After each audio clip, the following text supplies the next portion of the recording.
We are going to talk about promoting your blog, something I bet everybody is interested in, and increasing their traffic, getting more views, getting the right people on their blog.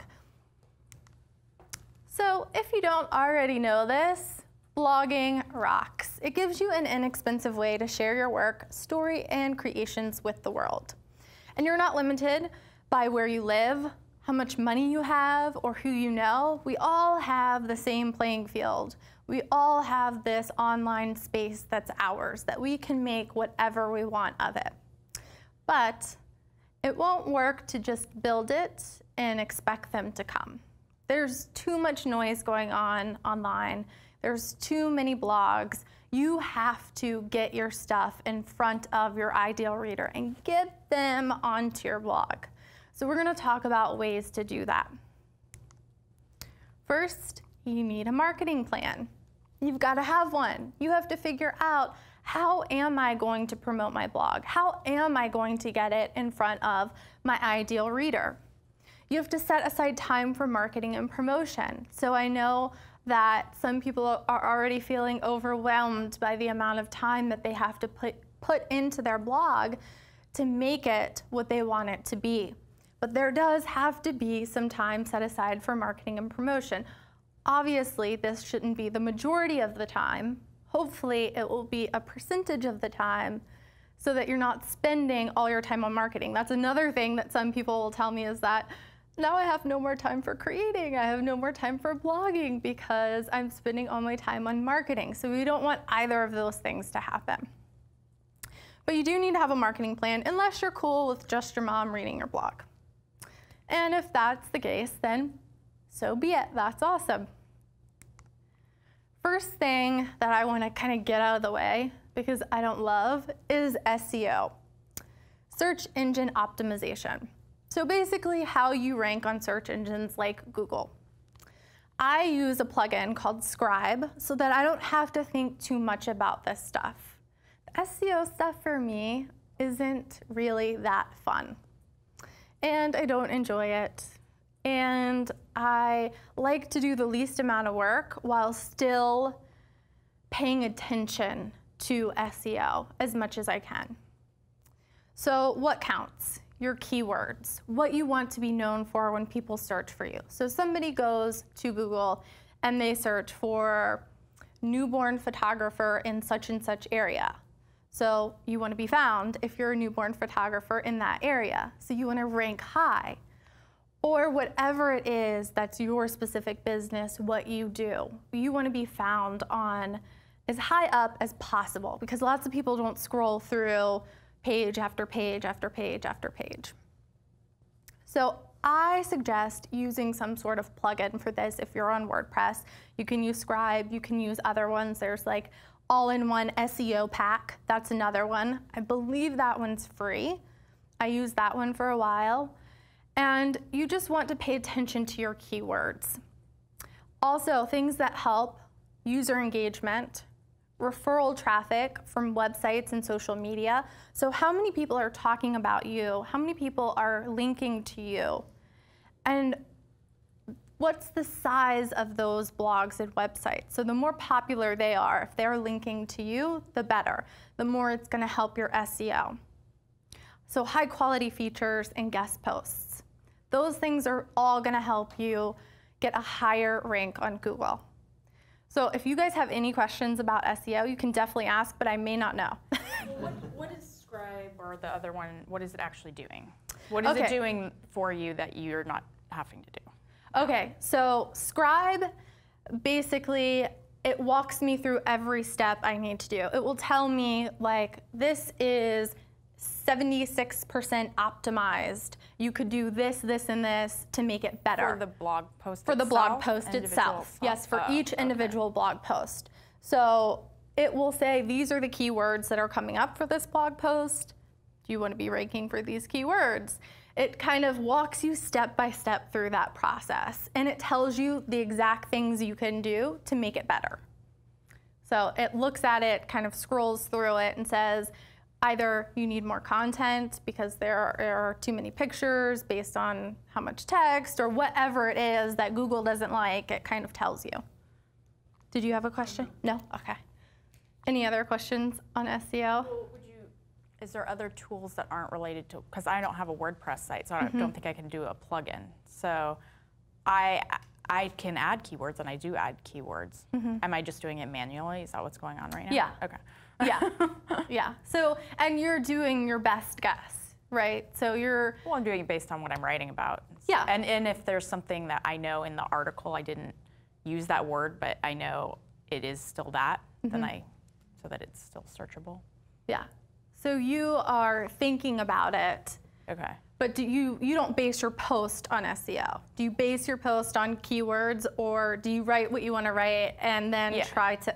I write what I write, and then if there's something like I know that, if there's like I know I used blue, but I'm not saying blue in the post, I'll tag it with blue in case somebody's looking for blue wrapping paper or something like that. Okay. So one of the things for that is you want to make sure whatever keywords you want to rank for, that you're using them in the post. Oh, okay. Because that's something that it depends on how often they show up. But you don't want to sound like a robot. So sometimes you'll see these posts that have the same keyword over and over and over again, and that's because they want to rank really high for that keyword. But then when people get there, it's not nice to read, so it doesn't really work out. But you definitely want it within the content. And then also tagging your photos with your keywords also really helps too. And if anybody who is watching this has tips for SEO to make that even easier, you guys can definitely share those. That would be awesome, because this is not my area of expertise, but it is something I like to think about and consider with each post, because I do want people to be able to find me when they're searching. And that's why I use a plugin that makes it easy. And then the all-in-one SEO pack is also an easy one to use. Is anybody saying anything? Not yet. Yeah, we'll be keeping that conversation going though. Okay, just let me know. Great. So if you want higher user engagement and sharing, don't make visitors sign in to comment. Make it easy for them to comment. Maybe just their name and email with the option of adding their site. You don't want to make it super difficult for people, because if they want to leave a comment and they have to fill out a username and password, or they have all of these weird options that they can use and none of them work for them, like they have to sign in through Facebook and they don't have Facebook, or whatever it is, you found that to be... Yeah, or those awful CAPTCHAs. I hate those. Like, don't make me jump through hoops. Yeah, yeah. Sometimes I will just not comment when, and a lot of times I can't even figure out what they say when, like, and I'm not a robot and I'm trying to fill that out. I understand you're trying to filter out spam, but there are other ways, like that plugin that we talked about earlier, for dealing with spam. So don't make people jump through hoops if you're trying to create a community, if commenting is big, and that's what you really want on your blogs. You really want people to be commenting and sharing. In your workbook on page 53, you will see an exercise, your ideal reader's faves.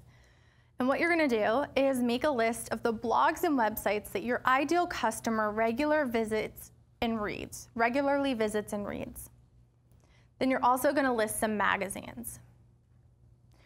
So what blogs and websites, knowing your ideal customer, after you've done that imaginary interview and you know her, where does she go on a regular basis online? And then what magazines does she read on a regular basis?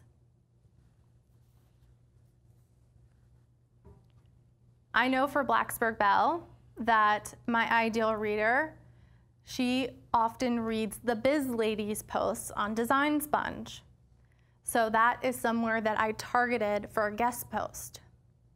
So you're thinking about these sites because then you want to think about how you could possibly get in front of your ideal reader on these sites and in these magazines.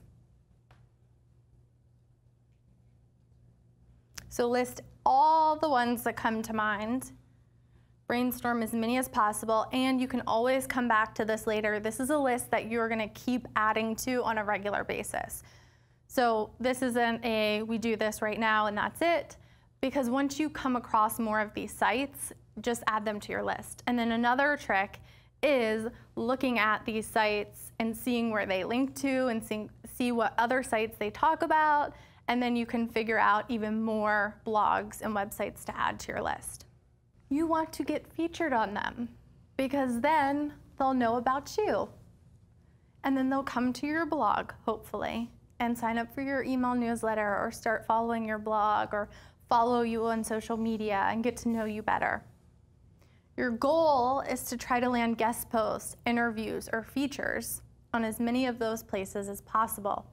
And as you build this list, keep going with it and try to get as many of these as possible. So what you're gonna do is you're gonna start with one, and you're gonna see, do they accept guest posts? Or do they interview people like me? So if they do either of those things, you can make a pitch and send in a pitch. And the good news is that this is not difficult. It sounds like a huge mountain for people who have never done it before, and it sounds really scary sometimes, but this is not hard. Because if these websites already accept guest posts, if they accept interviews, they are looking for people like you in order to write a guest post for them or in order to interview. And if you're sending in a pitch, it's like it's landing in their lap and it feels easy. I have done an interview series on Blacksburg Bell where I said, if you're a creative entrepreneur and you fit this criteria, I had certain criteria, send me an email with your information and I'll possibly interview you on Blacksburg Bell and get you in front of my audience. And one of the reasons I wanted to do this was because one of my main goals is to help creative entrepreneurs improve their businesses. So I thought, what better way than to get them in front of my audience, and then people who love what they're doing will go to their blogs, their shops, their websites. So I did it because of that reason. Also because I'm really interested in other creative entrepreneurs and how they spend their time and how they build their businesses and what's most successful for them. All of that stuff is really interesting to me. So it really made sense to do something like that. And lots of people sent in emails to me, sending me to their site saying, this is who I am, this is what I've got going on, I would love to do an interview on Blacksburg Bell. It was very easy. I have sent in lots of pitches for guest posts, for interviews, not for features because I don't sell a particular product, but if you sell a specific product like pottery or you sell jewelry, then you'll want to get featured on certain sites. I want to know from you guys, have you done any guest posts? Have you done any interviews? What was it like doing your first one? What was it? Has it brought a lot of traffic to your site? Was it worth it?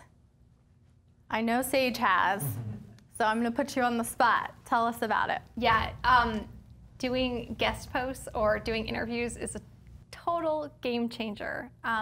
Like I was telling you, you featured me on your blog a year ago, and I still get people coming to my blog telling me that they found me through your blog. Every time I do a guest post or I'm interviewed or featured somewhere, I notice a dramatic spike in the number of subscribers and in the number of comments that I'm getting. It's great. I'm finding readers that I wouldn't have found on my own if I hadn't have done the guest post. Were you nervous at first? Yeah, it is a little nerve-wracking. I mean, especially putting myself out there to a much, much larger audience. You have to be prepared for how many people are going to come back and find you. Yeah.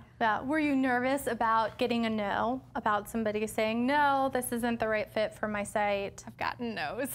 And was it the worst thing in the entire world? No, actually it's not. Because you get a no for a reason. Maybe they can see something that maybe you're not the best fit for their audience. And that's actually a good thing because you don't want to be attracting people to your blog who are never going to buy from you, who are never going to comment on your articles, and they're not going to like what you're doing. You actually want to be featured where your ideal readers are. Sometimes creatives will ask me, is it the right fit for me if I'm a products-based business? If I sell jewelry, what am I going to be guest posting about? Well, you could post about the same stuff that you would post on your blog. So maybe how to clean your jewelry or something like that. Or you could stay away from guest posts and just do interviews and features. I know someone who she used to make these really large calendars, and she designed them every year and sold them around the holidays. And she noticed that there was a site that featured calendars and had a little roundup, and it was a very popular site. And so she sent her calendar in and said, you may be interested in including this in your roundup. I see that you do this each year. It was featured, her calendar sold out. So it can be as easy as just sending an email saying, hey, I see that you feature this kind of thing. I have something that your audience might like. Here it is, link to it. The worst that can happen is the person says that's not the right fit. Or no, I've already done something similar, or no, for whatever reason. And usually there is a reason. I know when I say no to people who send me pitches for things, it's always because of something, nothing personal. It's never ever personal. It is that I have just done something similar. Or people send me in guest post pitches and I don't do guest posts on Blacksburg Bell. So I'll say no because I don't do guest posts. But some of those people I said, hey, but I think it would be really cool if you were interviewed. How about I send you some interview questions? And it worked out that way. So often it's not personal, it has nothing to do. So if you get a no, just move on to the next one. I highly suggest this. And I suggest putting time in your calendar to do this each month. So having time in your calendar for a guest post, for an interview, sending out a couple of pitches for features, and doing the research for these pitches, which I'll talk about, which makes it much more likely that it will be successful.